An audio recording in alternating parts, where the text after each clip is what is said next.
150 years ago, the business corporation was a relatively insignificant institution. Today, it is all-pervasive. Like the church, the monarchy, and the Communist Party in other times and places, the corporation is today's dominant institution.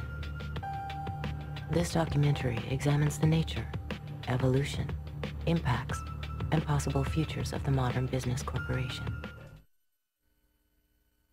What is a corporation?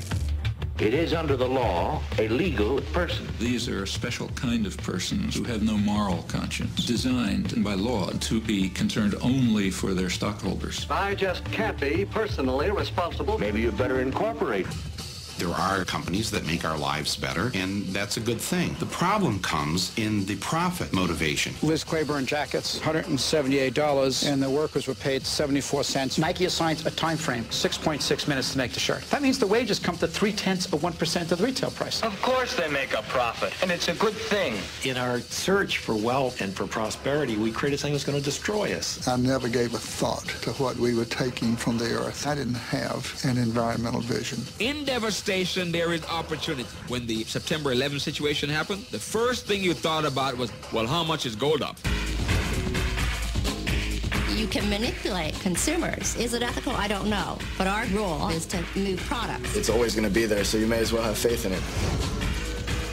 There are those who intend that one day everything will be owned by somebody. Within less than 10 years, a handful of global companies will own directly or through license the actual genes that make up the evolution of our species.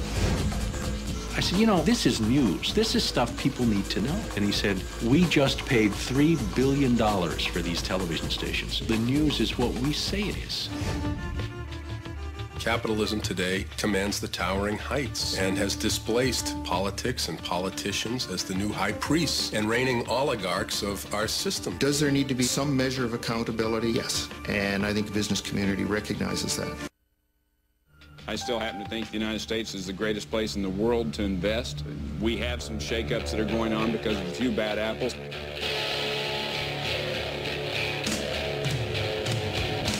Some people call me a bad apple. Well, I may be bruised, but I still taste sweet.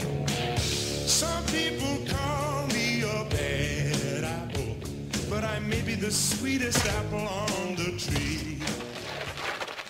These are not just a bunch of bad apples. This is just a few bad apples. It's not just a few bad apples. We've got to get rid of the bad apples. You can start with Tyco. Bad apples. We know all about WorldCom. Bad apples. Xerox Corporation. Bad apples. Arthur Anderson. Bad apples. Enron, obviously. Bad apples. Kmart Corporation. The fruit cart is getting a little more full. I don't think it's just a few apples, unfortunately. I think this is the worst crisis of confidence in business.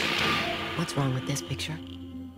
Can't we pick a better metaphor to describe the dominant institution of our time?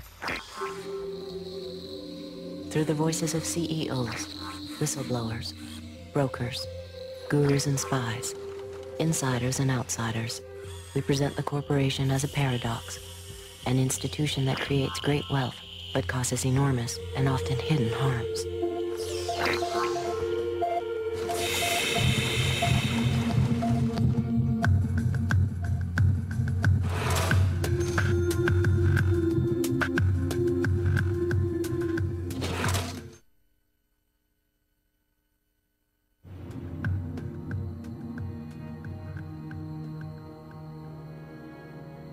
I gotta be honest with you.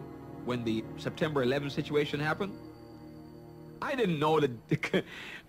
And I must say, and I wanna say this because I wanna take it lightly. It's not a light situation. It's a devastating act. It was really a bad thing. It was one of the worst things I've seen in my lifetime, you know. But I will tell you, and every trader will tell you, who was not in that building, and who was buying gold and who owned gold and silver, that when it happened, the first thing you thought about was, well, how much is gold up? I said to my wife, you know, we both are, you know, sons and daughters of auto workers in Flint, Michigan. There isn't a single one of us back in Flint, any of us, including us, who ever stopped to think, This thing we do for a living, the building of automobiles, is probably the single biggest reason why the polar ice caps are going to melt and end civilization as we know it. There's no connect between, I'm just an assembler on an assembly line building a car, which is good for people in society. It moves them around. But never stop to think about the larger picture and the larger responsibility of what we're doing. Ultimately, we have to, as individuals, accept responsibility for our collective action